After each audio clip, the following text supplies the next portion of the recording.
sa live. Hindi na po yung sasabihin. Ganda na lang po muna siguro. Ano ka po sa kayo siya? Nakakapos na ba kayo pa? Hindi ba po? Pero okay naman po siguro. I wish him well. I wish him nothing but the best. Pero for the record, kaano nakatagal? Alin po? Ano katagal ng break? Siguro I'll keep that information to myself po. Pero who For now. initiated the break? Parehas naman. Mutual decision. Pero ano yung nag-trigger sa'yo? Kung bakit nag-speak up ka na nga? And bakit ngayon lang? Hindi ko din po alam eh. Hindi ko po nasasagot yung katanungan na yan kasi very fresh po yung pangyayari, diba? Parang nangyari lang po ito lately. Kaya I'm still wrapping my head around it kung bakit ko nga ba nagawa yun, ano bang purpose nun. Kasi meron naman tulad ng ganito, meron naman tayong mga maayos na interview. Diba? Parang siguro po, nung panahon na yun ay hindi lang ako nakapag-isip ng maayos. But I forgive myself for it because we're just human at the end of the day. Sumagot ka ba si Sandro after nilabas yung video na yun? Pina-action na siya. Hindi pa po. Wala pa. Wala pa po. Tignan Hindi ko ka niya tinawagan, kinausap. Wala pa po. Is there a chance for let's say kausapin ng information? Siguro naman po. Opo. Mabait naman po si Sandro talaga. Nagkaroon lang kami ng mga differences. Open ka pa. Tignan natin. Why I not? mean, the feelings are the same. Hindi lang bawasan. Oh, I will always have love for him. That will never change. Yung girl, nag-reach out ba sa'yo nung pinangalanan mo siya? Nag-reach out ba siya? Hindi siya nag-reach out sa akin. I actually blocked her. Ako yung nag-block sa kanya. Nag-initiate ako to block her kagabi because I wanted to have some semblance of peace. Gusto ko lang sana na wala na akong mapuntahan na Instagram account na maikumpara ko pa yung sarili ko sa ibang babae na, alam mo yun, syempre ganun tayo minsan, di ba? Isustalk natin yung tao. So, it was just for my peace of mind that I blocked her na lang para hindi ko na silipin. Pero alam mo, Alex, may mga nagtataka kasi nalilink din si Frankie kay Enrique Hill. Kasi for after that, kasi sabi yun ng kanyang kadate lang. Si Enrique, kaibigan ko naman din po si Enrique. So, kung ano po yung magpapasaya sa kanya, siguro dun tayo. So, hindi mo alam ito kasi Enrique sa kanya. Hindi ko po, wala akong alam na personal na na details about it. At Rex, dun sa video mo, nabanggit mo na parang hindi ka niya inaalaw na magsalita. Anong reason? Bakit? Tanong mo ba? The reason behind that decision was for safety purposes and precautions because syempre po sila po ang ating first family. Kaya po, Bakit ka pumayag na itago yung relationship mo? malaki po yung tiwala ko sa bigger picture. Even though there are many things that we don't understand, I believe it's always right to look at the bigger picture. Baka there's a grander scheme of things na hindi natin na-realize na better for everyone. Alex, lahat ito lang kasi yung tingin ng mga tao. Kasi parang ang mga artista, tingin na nila, maamin lang sila pag break na. Pero while the relationship is ongoing, hindi na sila. What is your reaction on that? Ako po kasi sa simula naman, pangarap ko noon na may pagmalaki ang ganyan ng boyfriend because who doesn't want that, right? Yeah. But when that was told naman to me, I have no inhibitions naman regard. Wala naman ako mga violent reaction because nga, like I said, naiintindihan ko. But with other celebrities who also do that, siguro po decision nila yon para the relationship remains between the two of you and hindi masyadong maraming mga komento na pumasok para mas malaki yung chance of the relationship working out. Siguro ganun ko lang siya tignan. Naiintindihan mo sila. Naiintindihan ko naman. Aside from Sandro, meron bang ibang tao sa sa part niya na nagsasabi sa iyo na kailangan hindi mo aminin yung bagay mo siya, aminin? Wala naman po. Wala naman po. So, hindi naman kayo pinakikilaman. Hindi naman po.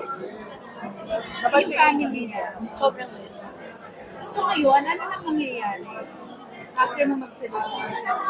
Hindi ko lang po alam eh. Pero sana po maging maayos po ang lahat, lalo na yung lagay ng bansa natin. Sana. Kaya anong reaction mo na ngayon nag-drag yung, syempre, family nila sa I feel bad. I feel bad and I want to reach out, but that's just not my place anymore. I'll always be here for them, for the family, of course, for Sandro, and for the friends, whoever wants still my company or my advice or anything that I have to give, lagi naman po akong andito lang. Ikaw ba naramdaman mo yung support na sa'yo as a boyfriend? Sa career mo? Oo naman po. Anong klaseng boyfriend si Sandro? How you would describe it? Supportive ba sa kanila? Supportive. Supportive po siya. Hindi ba seryoso? Hindi naman. Hindi po. Hindi seryoso. Ano yung love language niya? Love language. Siguro po, quality time, acts of service. He's a very eloquent and smart person, so there's also words of affirmation. And all of the other love languages. Marunong po siya sa mga. How you would describe a 5-year relationship? 5 years after? Tama, 5 years. Roller coaster. Wait, roller. Marami pong ups and downs, like any normal relationship. Pero naging masaya ka doon. Of course, definitely. Yung sabi mo, open ka naman for reconciliation. What if hindi si Sandro yung mag-first meet? Willing ka ba na ikaw yung mag-first meet? Grabe naman. Bakit naman? Bakit naman? We'll see, we'll see. Tingnan natin kung saan tayo ilalagay ni God, siguro. Si God na bahala. Ano na lang yung message mo sa amin?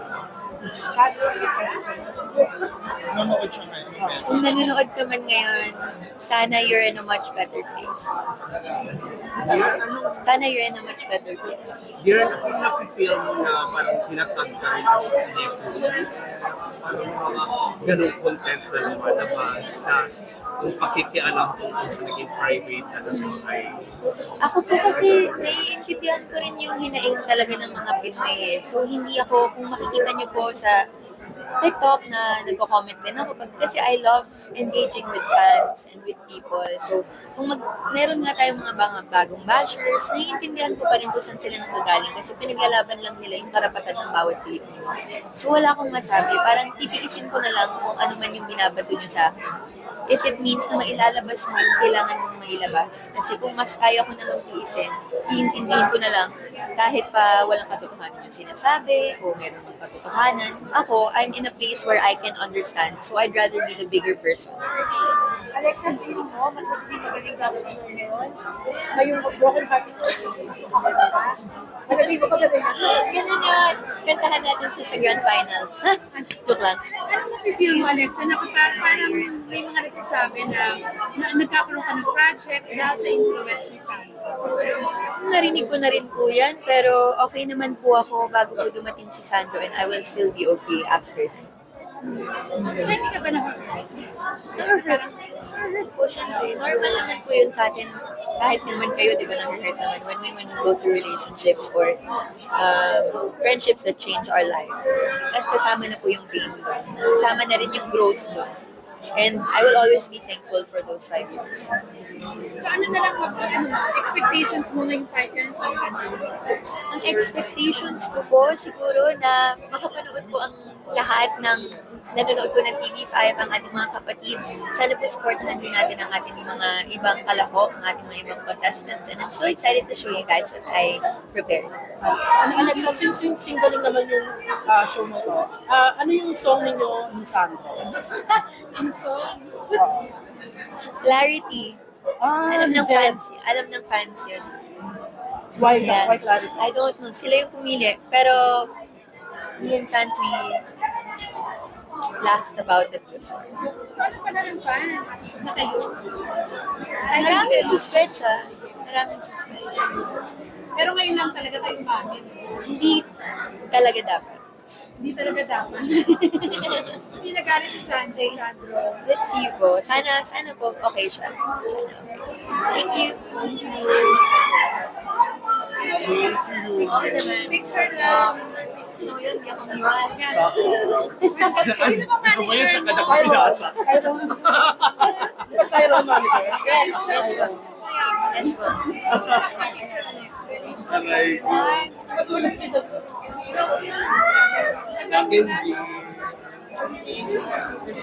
Ate, Thank you, Alexa. si Kay Brosas. Kay Ate Lee. Saan ba si Kay?